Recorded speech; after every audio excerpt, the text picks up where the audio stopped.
On considère qu'au moins 30% des prêtres actuels en France ont mené ou mènent une double vie, cachée. Ceux qui ont voulu être prêtres ou qui ont été appelés à être prêtres n'ont pas été obligés. C'est un choix qu'ils ont fait. Moi, je ne suis pas contre les prêtres célibataires. Je suis contre le fait qu'il y ait des prêtres qui soient écartelés entre le célibat et leur sentiment pour une femme, qui sont nombreux dans l'Église à vivre ce grand écart dangereux, pervers, dans le silence, dans une certaine hypocrisie. Un prêtre est là pour faire le ministère de l'Église. Oui. S'il est marié, qu'il a une vie de famille, ne sera-t-il pas plus tourné vers sa famille que vers le ministère? Je suis d'accord, il y a toujours un risque. Et donc, il y a un risque énorme, puisque finalement son ministère sera peut-être moins bien fait que Est-ce que vous, si vous construisez une famille avec la femme que vous aimez, vous serez un chrétien moins bon qu'un moine dans un monastère? Vous ne pouvez pas vous donner entièrement à deux tâches différentes. Ah bah, les intégristes. Moi, je vais... C'est un dogme de l'Église catholique. C'est de l'intégrisme. Moi, j'ai écrit, après le témoignage que ma mère m'a donné, après les enquêtes que j'ai menées sur mon père, qui est mort, j'avais 10 ans, et à un moment donné, je parle et j'écris pour leur nom, pour leur mémoire et pour le courage qu'ils ont manifesté dans l'amour, que l'Église n'a pas toujours compris.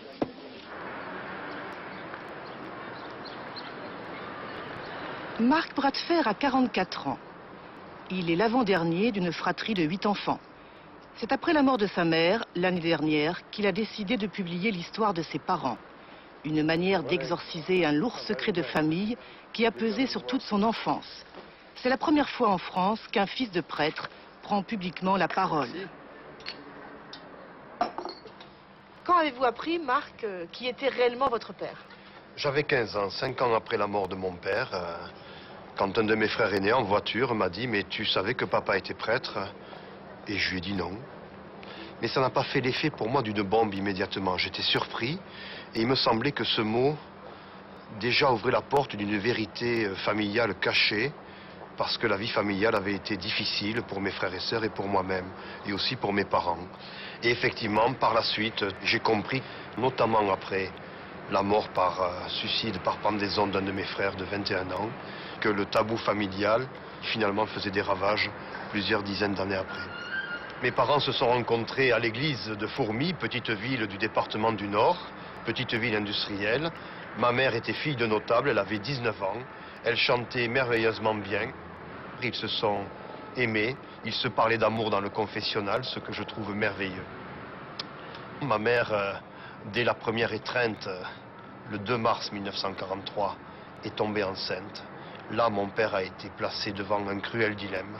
Soit il quittait l'église avec la femme qu'il aimait et l'enfant qu'elle portait, soit il ne quittait pas l'église, mais il se séparait de cette femme sans reconnaître cet enfant. Il a choisi la solution la plus conforme à ses sentiments, la plus conforme à sa volonté, à celle aussi de ma mère, bien entendu, mais il s'est arraché de la pression familiale. Sa mère est morte de chagrin, elle l'a dit, puisqu'elle savait qu'elle ne reverrait plus son fils. Le père de mon père avait condamné son fils à mort, il l'avait dit, si je revois Albert, qui a déshonoré la famille, je le tuerai. Et donc votre père, il a quitté l'église, c'est-à-dire officiellement il était toujours prêtre, mais il n'exerçait plus, c'est ça? Alors, il n'a jamais été relevé de ses vœux, il n'en avait jamais fait la demande. Ma mère a beaucoup souffert de cet enfermement moral, de cette prison qui tenaillait son cœur, parce que elle savait qu'elle avait péché, elle était encore pétrie par l'éducation religieuse du catéchisme de son enfance, et elle savait que le diable, l'enfer, était promis à ceux qui avaient transgressé de tels interdits. Et donc, la honte et la culpabilité, le poids du péché de la chair, ont poursuivi mes parents jusqu'à leur mort. Et ce poids de culpabilité a entraîné tout le silence que j'ai dénoncé par la suite. Après la publication de son livre, Marc a rejoint l'association Plein Jour, créée il y a 5 ans par des compagnes de prêtres. À 59 ans, Elisabeth Zen en est la présidente. Mère de 3 filles et divorcée, elle vit une relation clandestine depuis 15 ans avec l'aumônier de son ancienne paroisse. En fait, moi j'avais l'habitude d'aller souvent le voir au presbytère, parce qu'il avait beaucoup de livres, il me prêtait ses livres, et puis j'allais faire de la peinture aussi au presbytère, dans le jardin et tout, c'était très agréable. Je crois que c'est plus ou moins comme ça que maman l'a connu. il y a d'abord une rencontre et après on prend conscience des sentiments qui sont éveillés suite à cette rencontre. C'est possible, mais enfin ça a évolué quand même relativement vite. Hein. Et est-ce qu'on résiste au début? Est-ce qu'on lutte? Ah bah oui, j'ai eu une éducation très traditionnelle, pour ne pas dire traditionnaliste. C'est vrai, pour moi, un prêtre, c'était un extraterrestre, quelqu'un qui vit comme un eunuque, qui n'a pas de sexualité, c'est l'homme à part. Je me suis dit, mais c'est pas possible, où tu vas là? Donc effectivement, je me suis beaucoup posé de questions, j'ai beaucoup combattu au départ cette attirance que j'avais pour cet homme. Vous vous sentiez un petit peu coupable? Oui, je me sentais coupable aussi. Ouais. Mais je sentais en même temps qu'il y avait une réciprocité, donc bon, c'était à la fois très perturbant, quoi. Mais bon, puis après, la culpabilité, c'est lui qui m'a dit, mais ce n'est pas un péché d'aimer un prêtre. Donc, venant d'un prêtre, bon, moi, ça m'a délivré en quelque sorte. Moi, ce qui me posait plutôt problème, c'était les problèmes que ma mère risquait d'avoir. C'est-à-dire avec la famille, au niveau de l'entourage, des amis, etc. quoi. Mes parents, je leur ai pas dit. Par contre, les amis que j'avais, qui me sont chers et vis-à-vis desquels j'avais envie d'être dans la vérité de ce que je vis, au fur et à mesure de mes rencontres avec eux, je le leur ai dit, et mes amis sont devenus ses amis. Mais les gens qu'il connaît bien, je ne les connais pas, moi. Et ça m'amène à me poser tout le temps la question, mais qui suis-je pour lui? Qui n'a même pas le courage de dire à sa famille qu'il a une femme dans sa vie, qu'il aime et qui a elle-même une famille, et voilà. Je ne vous dirai pas que j'approuve ce qu'il faut bien appeler une double vie. Je ne l'approuve pas, elle me fait souffrir, et en plus, en tant que chrétienne, je trouve que c'est pas honnête de vivre de cacher ça. Et lui est très attaché à sa prêtrise, il aime bien ce qu'il fait? Bien sûr, il aime beaucoup. Hein. Je pense que ce serait une grande souffrance pour lui d'avoir à faire un choix. Et vous êtes amoureuse? Je l'aime. On est un couple qui dure. Voilà. Vous êtes d'accord? Et ça m'aide à vivre. Voilà. Votre maman, elle aime Louis? Oui, bien sûr. J'ai l'unanimité aussi. Oui, il l'aime.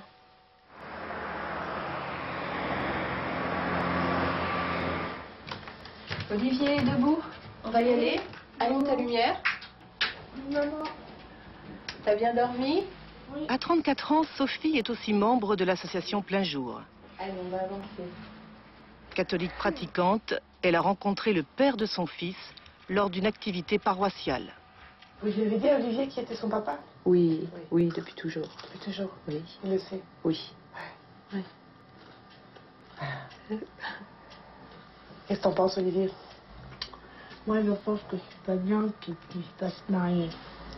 Ah, tu penses que c'est pas bien qu'ils puissent pas se marier, c'est ça que tu as dit? Ouais. T'aimerais qu'il soit tout le temps là, ton papa? Oui. Ouais. Sauf quand il y a du travail. Tu l'as dit à tes copains? Non. Non. Ça la regarde pas, c'est ça? Oui, je ne la regarde pas.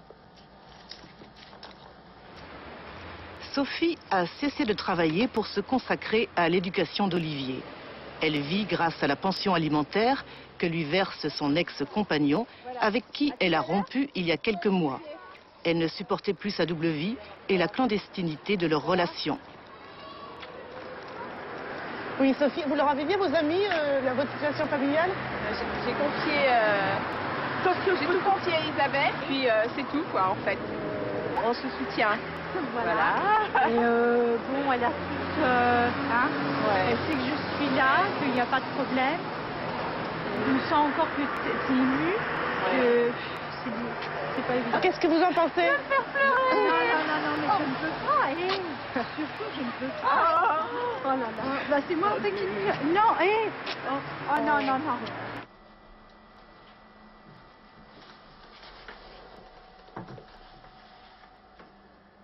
Au début, c'était tout beau, c'était vraiment... on le vivait d'une manière naturelle, quoi, vraiment, sans se poser de questions. Le côté prêtre, je l'avais carrément occulté, pour moi, je pensais même pas à ça, quoi. Je pensais même pas à ça, je voyais que l'homme et j'étais amoureuse de l'homme, point, final. Et qui c'est qui a décidé d'avoir un enfant? C'est vous ou c'est Nous lui? deux. Ah Nous oui. deux, oui. Ouais. Il avait envie d'avoir un enfant. Oui. Ouais. Et pourquoi ça a changé avec la naissance de votre enfant, finalement? Ah bah, les complications par rapport à la responsabilité, déjà. Moi, je changeais de statut. Je passais de statut de femme à celui de mère. Bah, les responsabilités arrivent. On commence à se poser des questions. Là, j'ai commencé à réaliser quand même que les choses ne seraient pas totalement équilibrées, quoi. Ouais. Et il a accepté de le reconnaître, l'enfant, tout de suite? Non, pas tout de suite. Pas tout de suite. Ça a été difficile. C'est tout récent, en fait, hein, quand il a eu 6 ans. 6 ans et demi. J'ai obtenu ça, mais dans la discrétion, quoi, en fait. Que, bon, voilà, faut pas que ça se sache. C'est comme tout le reste. Alors que c'est quelque chose de tout à fait naturel et même un beau geste quand on fait un enfant. Est-ce que vous pensez que l'évêque, par exemple, est au courant, son évêque? Je pense, oui. Je pense. Ils n'ont pas pris de sanctions contre lui, comme ça arrive parfois ou... Non. À partir du moment où lui, il garde son anonymat, il n'y a pas de sanctions prises contre lui. Mais s'il sortait de l'anonymat, c'est fini pour lui, c'est ça? Ben, je pense que ça serait fini pour lui, quoi. Et ça, il le sait? Bien sûr, ouais. Il n'a pas envie de quitter l'église, de toute façon? Ben, je pense pas. Non, s'il y est toujours, c'est que... Non, je pense pas. Et ça, c'est dur, quand on est une femme, qu'on aime un homme, qu'on a un enfant de lui, de se dire... Oui, toute cette partie cachée, c'est aussi pour ça que notre relation s'est vite dégradée, quoi. Là, j'ai commencé à comprendre. Ça a été longtemps de la colère, maintenant, ça passe. Ça passe parce que j'aime mon enfant, et franchement, c'est un vrai cadeau, quoi. Je pense qu'il a dû beaucoup souffrir aussi, lui. Sans vraiment le dire, mais il a dû beaucoup souffrir parce qu'il a beaucoup de complicité avec son enfant. Il aime son enfant, c'est évident. Et il a dû aussi beaucoup souffrir. Ça vous a déçu un petit peu de l'église catholique? Parce que vous êtes pratiquante? Ça m'a surprise. Plutôt surprise, quoi. Bon... oui, ça m'a surprise. Parce que bon, avant, j'étais pratiquante, j'étais catholique moi-même, j'étais baptisée, donc j'acceptais. Ah non, je ne suis plus là. Depuis ça, non, je ne le suis plus. Vraiment, non. Je suis devenue protestante.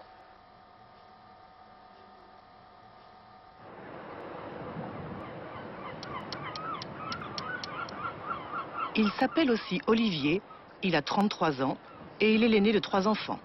En 2003, son histoire a défrayé la chronique. Brisant la loi du silence, il dépose dans les boîtes aux lettres des paroissiens de son père un texte où il révèle la double vie du prêtre. Un geste longuement réfléchi dont Olivier accepte de parler pour la première fois.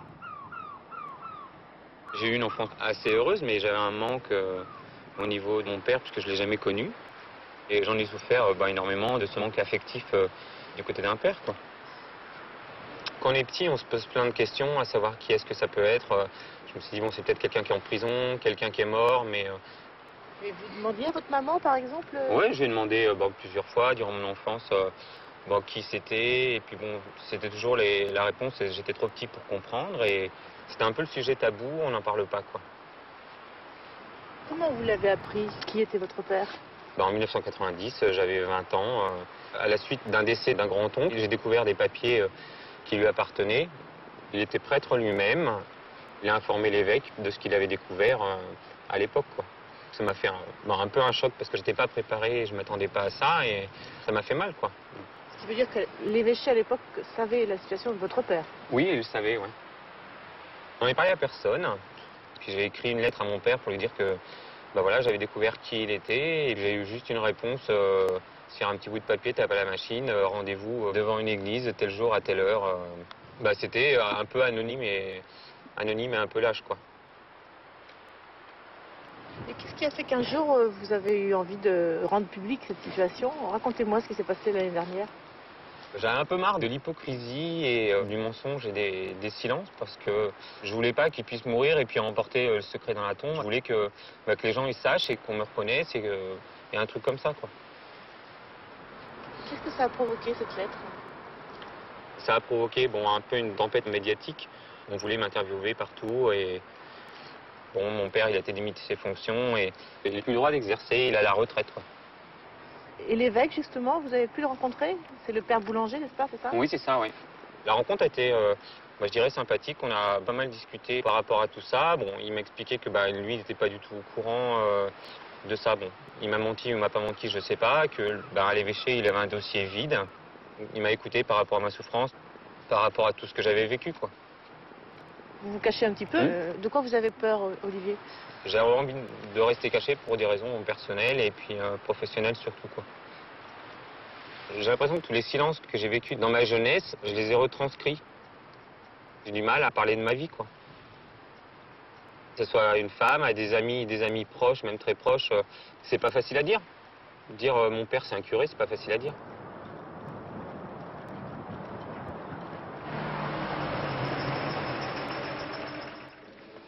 Voici Monseigneur Boulanger, accompagné d'un diacre et d'un jeune prêtre.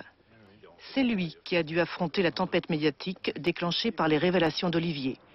Dans son diocèse, la communauté catholique a été profondément ébranlée par l'affaire qui a entraîné un débat sur le célibat des prêtres. L'histoire qui est arrivée l'année dernière, je parle de l'histoire d'Olivier, c'est une chose qui a beaucoup touché. Qui a touché des prêtres. J'ai vu un prêtre s'effondrer devant moi, 80 ans, pleurer. Ah oui. Pleurer devant moi. Ah oui. Si vous voulez, lui a essayé d'être fidèle. Il avait confiance dans ce prêtre qu'il connaissait bien. Ouais. Et vraiment, il s'est effondré devant moi. Ouais. Il y a eu des blessures. Les jeunes prêtres, par exemple, l'ont fortement ressenti. Ça vous a touché, cette histoire, vous, par exemple? Oui, beaucoup, oui, parce que ce que je trouve très douloureux, c'est que la situation n'est pas venue au jour, justement, alors que donc il y a une espèce de double vie pendant si longtemps. Et voilà, moi qui me semble tellement incompréhensible. Juste après l'affaire du père, j'ai fait une homélie sur la question. J'ai rarement entendu un tel silence dans l'église, hein, vraiment. Et puis beaucoup de gens sont venus me voir, m'en parler, parce qu'il y a besoin de dire les choses.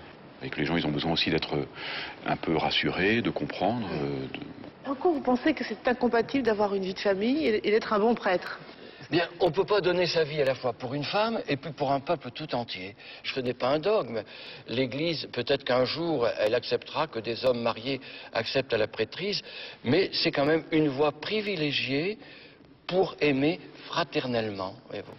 Vous pensez qu'un jour c'est possible que l'Église accepte? Peut-être, puisque nous avons dans l'Église d'Orient les maronites, par exemple, des prêtres qui sont mariés, mais il est possible qu'un jour l'Église reconnaisse, voyez-vous, des prêtres qui soient mariés, oui. Et vous, que pensez-vous de cette règle du célibat? Comment vous la vivez? Je m'y suis engagé librement d'abord. Ça n'a pas été la décision la plus facile pour moi, même je crois que dans le discernement de ma vocation, ça a été un des éléments qui m'a fait beaucoup réfléchir. Mais en même temps, ça a été le signe, quand je m'y suis résolu joyeusement, que je voulais vraiment donner toute ma vie à Jésus-Christ, quoi. Vous ne craignez pas finalement de tomber amoureux demain?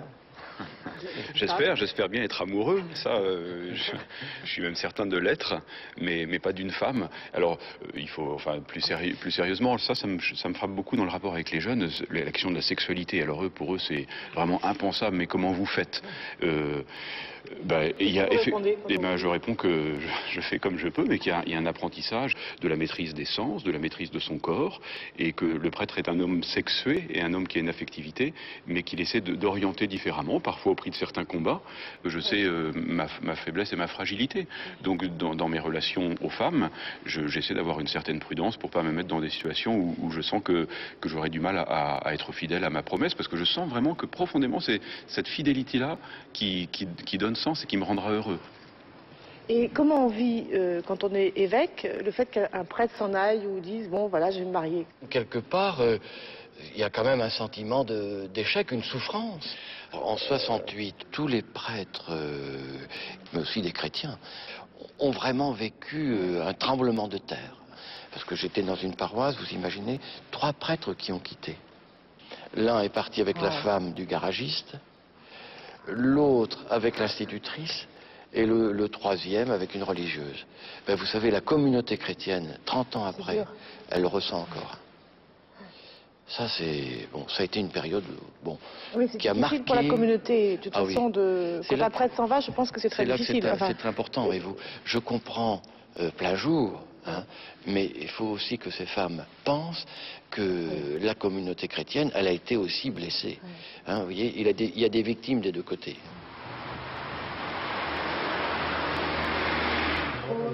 Depuis 1998, l'association Plein Jour a été contactée par plus de 500 compagnes de prêtres. Après l'affaire d'Olivier, plusieurs enfants sont à leur tour sortis de l'ombre. C'est Elisabeth et Nicole qui répondent aux appels et psychologiquement c'est souvent très dur. On a eu un email là récemment, une femme qui nous écrit « J'ai vu votre émission à la télévision, j'étais bouleversée mais aussi rassurée ». Je pense qu'elle veut dire que j'étais rassurée de voir qu'il y a des femmes comme elle. Voilà. J'ai besoin de m'exprimer, je ne vais pas bien, merci de me lire. Moi j'ai aussitôt répondu, hein, mais rien. Bon. C'est la peur souvent. La peur que leur ami le sache, ou la peur des voisins, enfin je ne sais pas. Et elles sont souvent tellement bouleversées qu'elles parlent, mais ensuite elles ne donnent pas suite. Voilà, hélas. Il y a aussi des femmes qui ont été abandonnées par leur ami prêtre. Il n'y a pas que des couples qui vivent des relations secrètes. Il y a aussi beaucoup de femmes qui sont brisées. Hein. Et même des femmes qui sont brisées des années après, qui n'ont pas surmonté l'abandon. Marquez ça, il faut quand même ajouter que ça n'est pas propre aux relations prêtres et femmes. Hein. Oui, ça arrive avec toutes. Oui, mais la clandestinité rend ça encore plus difficile, disons. Oui. Vous connaissez tous les quatre, enfin, vos conjoints? Oui. Vos conjoints? Oui. Entre guillemets. Vos compagnons, enfin, vous êtes déjà retrouvés, vous quatre? Oui. On s'en a fait connaissance. Quand vous vous retrouvez, vous parlez de ça? Non. Même entre eux, ils ont la honte avec eux. Ça se sent d'être démasqué par rapport à un autre prêtre. C'est terrible, hein, la couche de mensonges, de choses, de culpabilité que ça représente. Et qu'est-ce qu'ils disent, eux, vos compagnons? Voilà ce qu'ils disent. Exactement. Il ne faut pas faire autrement. Et puis, voilà. Et moi, je dis qu'il est pieds et poings liés, donc il est enchaîné. Cela dit, il est quand même un esclave consentant. Mais quand même très très conditionné. Hein. Oui, et puis il y a autre chose qui peut plaider pour pas les absoudre, mais enfin, bon, les comprendre, c'est que finalement, ces gens-là ont été préparés à ça de toujours, ils n'ont pas d'autre solution.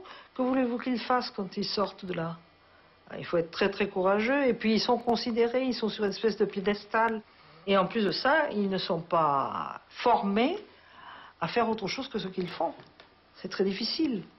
Ou alors, bon, à 30 ans, 35 ans, on peut envisager de se recommencer une nouvelle vie, d'avoir une profession, etc. Mais à partir d'un certain âge, c'est quasiment impossible. Je sais pas, moi je garde l'espoir en tout cas. Hein. Ah non, mais... oui. Espoir de quoi? Oui. Louis vient de vivre avec vous? Bah oui, quand même. Je veux dire, je vais pas continuer ma vie jusqu'à ce que mon sang suive comme une compagne secrète de prêtre. Je veux dire... on mérite mieux que ça, tous les deux, quand même. C'est notre histoire, elle mérite d'être... Je le souhaite de tout cœur. Hein, ouais. Finir leur vie ensemble. C'est aussi le souhait de Pierre et Sylviane, qui ont fêté ce qu'ils appellent leur noces d'argent. Depuis 27 ans, ils passent tous les dimanches et les vacances ensemble. Ils ont accepté de témoigner, mais à condition qu'on ne les reconnaisse pas. Clandestinité oblige. Je suis prêtre, j'étais dans des paroisses pendant une 50aine d'années, je continue d'exercer un ministère.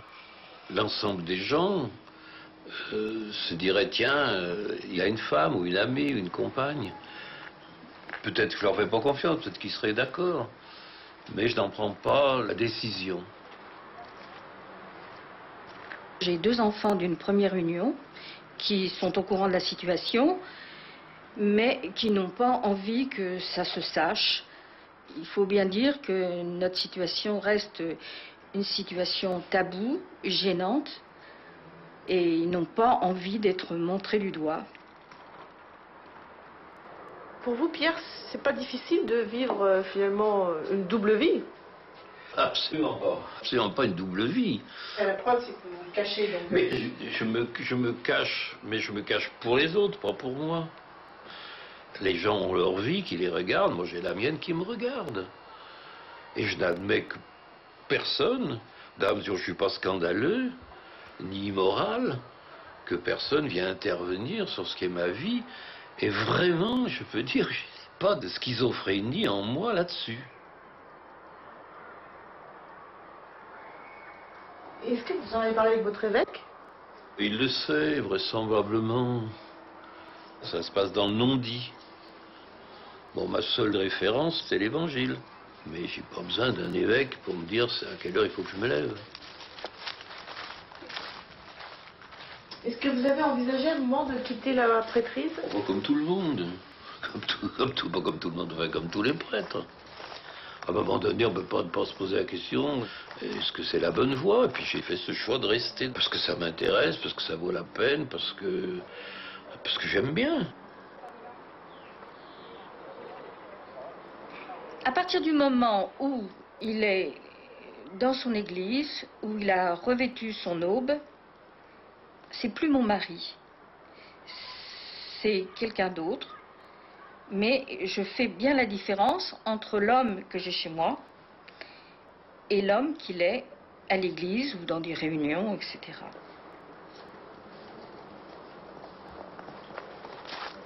Maintenant, il y a eu le problème des enfants. J'aurais aimé avoir un enfant avec Pierre, mais il est un fait que être enfant de prêtre, actuellement, dans notre société, c'est une situation épouvantable. C'est uniquement à cause de la société qu'on n'a pas eu d'enfants ensemble. Moi, je sentais bien que Sylviane avait envie d'un bébé, de moi. Or, moi, je ne vois pas comment je peux être sérieux avec un enfant de moi en lui disant « t'es le fils ou la fille d'un curé ». Donc, je me suis dit, bon, nous nous aimons, mais nous n'aurons pas d'enfants ensemble.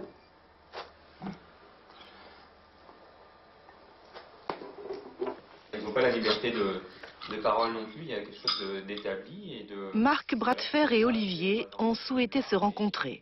C'est la première fois que deux enfants de prêtres assument publiquement une histoire commune. Tu vois, Olivier, moi je suis très content qu'on se voit. Il n'y a qu'une personne qui manque peut-être à cette table, c'est ma mère.